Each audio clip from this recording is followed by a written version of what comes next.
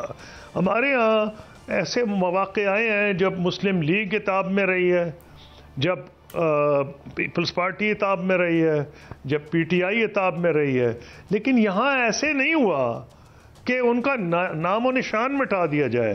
یہ غصہ جو آپ غصے ذکر کر رہے ہیں وہ اکنامک حالات ہیں آج کل۔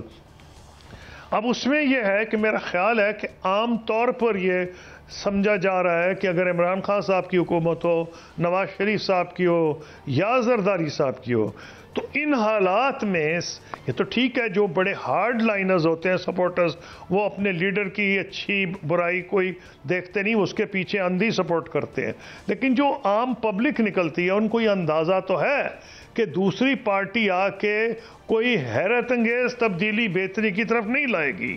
میرا خیال ہے کہ یہ فیکٹر ضرور ہے، لیکن جب ظلم کیا جاتا ہے نا کسی پہ تو پھر لوگ اچھا برا نہیں دیکھتے۔ کسی نے ابھی آپ ہی نے سوال پوچھا تھا کہ جی جی ڈی پی گروتھ ٹھیک تھی، ان کے جی وہ ڈالرز ریٹس بڑھ رہے تھے اور ڈالر کے ان کی جو ریزروز بڑھ رہے تھے، لیکن جب نوعیت دشمنی کی حد تک پہنچ جائے، میں ذکر نہیں کرنا چاہتا، پاکستان ایک دور میں اس سے گزرا ہے تو اس کے نتیجے اچھے نہیں نکلے تھے، خدا نہ خیر اتنا تو نہیں، لیکن ایک ایسا دور ہے، میں تو خود اسے جیل میں تھا تو مجھے یاد ہے اچھی طرح سے، اس کے نتائج بھگتنے پڑتے ہیں اگر اتنا ظلم کیا جائے۔ اور انہوں نے واقعی اتنا ظلم کیا کہ نیشنل پارٹی بھی ختم کر دی، جماعت اسلامی بھی ختم کر دی، national party BNP ختم کی، جماعت اسلامی ختم کی، لیفٹ کی پارٹیز ختم کر دی، وہ تو اپنی وہ اکیلے ہی اپنی حکمرانی چاہ رہی۔ بریک کے بعد حاضر ہوتے ہیں، ہمارے ساتھ رہیے۔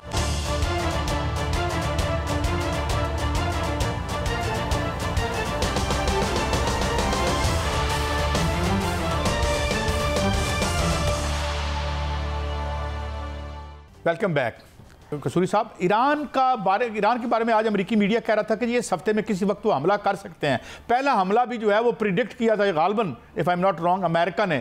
Do you see any such thing؟ اور یہ تو پھر ایک بڑا اور محاذ کھل جائے گا دنیا میں، تھرڈ ورلڈ وار کی بات ہو رہی ہے قصوری صاحب۔ جی بڑی خطرناک بات ہے، اور جو جنرل لائیڈ آسٹن ہیں جو ڈیفنس سیکرٹری ہیں، ان سے کسی نے پوچھا تھا از دا وار انیویٹیبل؟ ان کا وار از ناٹ انیویٹیبل۔ ہاں میں یہ کہوں گا وار انیویٹیبل تو نہیں ہے until it breaks down۔ جب جنگیں شروع ہوتی ہیں تو اس سے کم وجوہات پہ شروع ہو جاتی ہیں۔ جب پہلی جنگ عظیم شروع ہوئی ہے تو کسی کے وہم و گمان میں بھی نہیں تھا کہ prince Ferdinand, Franz Ferdinand crown prince of Austria, ان کے مرڈرز پہ جو کہ بوسنیا میں ہوا تھا، ایک نیشنلسٹ نے کیا تھا، شاید سربین نیشنلسٹ نے کیا تھا، کسی کو بھی نہیں اندازہ تھا کہ لاکھوں ہندوستانی، کہاں آسٹریا کا کراؤن پرنس، اور لاکھوں ہندوستانی مارے گئے، ہندو مسلمان اور سکھ اس فوج میں، ساری دنیا کو جھونک دیا گیا اس جنگ میں، ساری دنیا انوالو ہو گئی تھی۔ خدا نہ کرے کہ وہ معاملات ہوں۔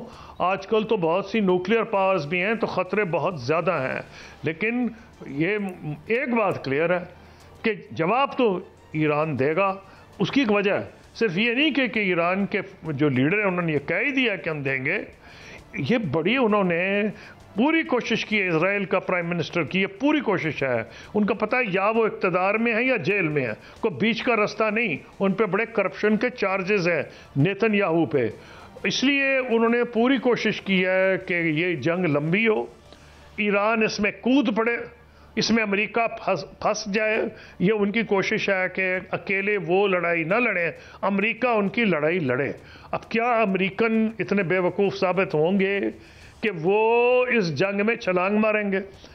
میرا خیال ہے کہ امریکہ کوشش کرے گا کہ ایسا نہ ہو، لیکن بدنصیبی کی بات یہ ہے، اور یہ بڑی بدنصیبی کی ہے کیونکہ میں نے امریکن سسٹم کو اسٹڈی کیا ہے، کہ وہاں بائی پارٹیزن سپورٹ ہے اسرائیل کی، وہ ایک فورن پالیسی کا معاملہ نہیں ہے.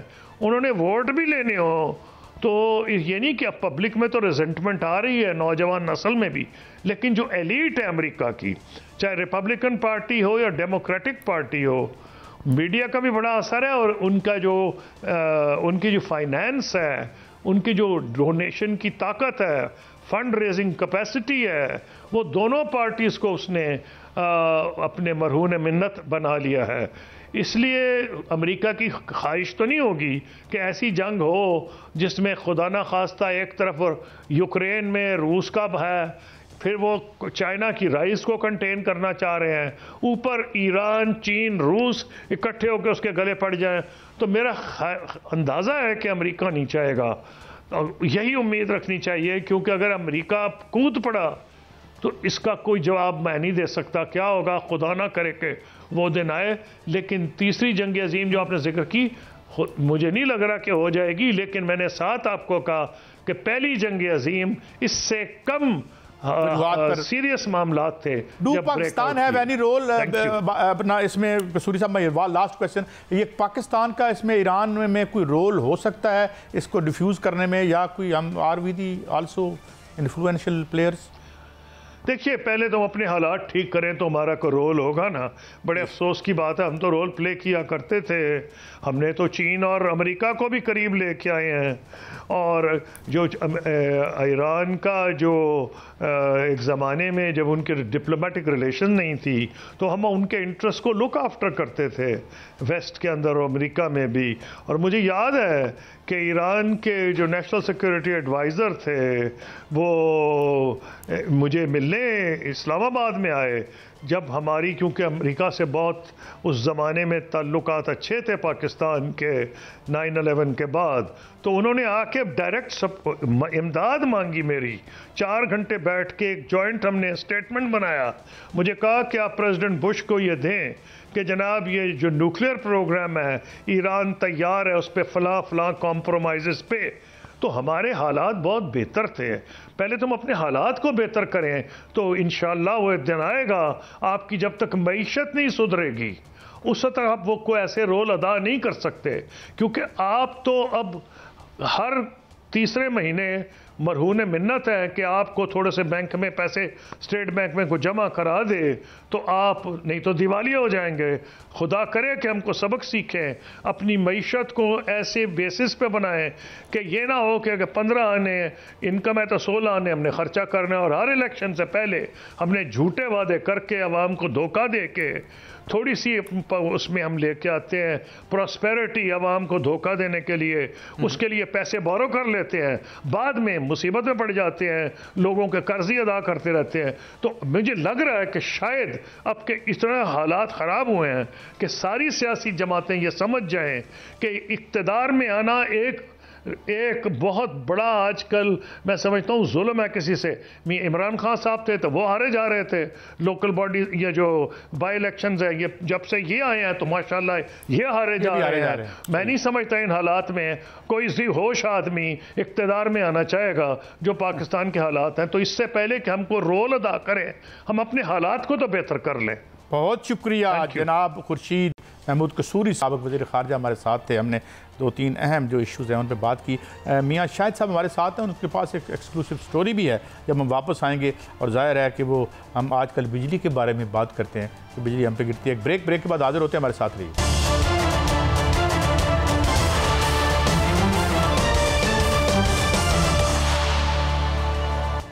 ویلکم بیک ناظرین. اب اس سیگمنٹ میں ہم تھوڑی سی سیاسی اور معاشی بات کریں گے. ایک تو میاں شاہد صاحب ہمارے بیورو چیف آپ جانتے ہیں ہمارے ساتھ ہیں اسلام آباد سے، ان سے ہم ایک نئی کوئی ایک تجویز آئی ہے ماشاءاللہ اس کے بارے میں پوچھیں گے. کاشف الدین سید صاحب ہمارے ساتھ ہوں گے، بیورو چیف پشاور ہیں، ان سے ہم پوچھیں گے ثوابی جلسے کا کیا معاملہ ہے. میاں شاہد صاحب پہلے آپ کی طرف آتا ہوں. یہ جو ایک کاوش ہو رہی ہے کہ جو آپ نے بتایا میں نے دیکھا کہ جی یہ کوئی ان سے کیسے جان چھڑائی جائے، یہ جو آئی پی پیز ہیں جن کے معاہدے 2031 تک ہیں، اس پر تو مجھے بتائیں وہ کیا سٹوری ہے آپ کی، اور پھر بعد میں آتے ہیں یہ اسمبلیاں توڑنے کی جو بات ہو رہی ہے. جناب میاں شاہد صاحب.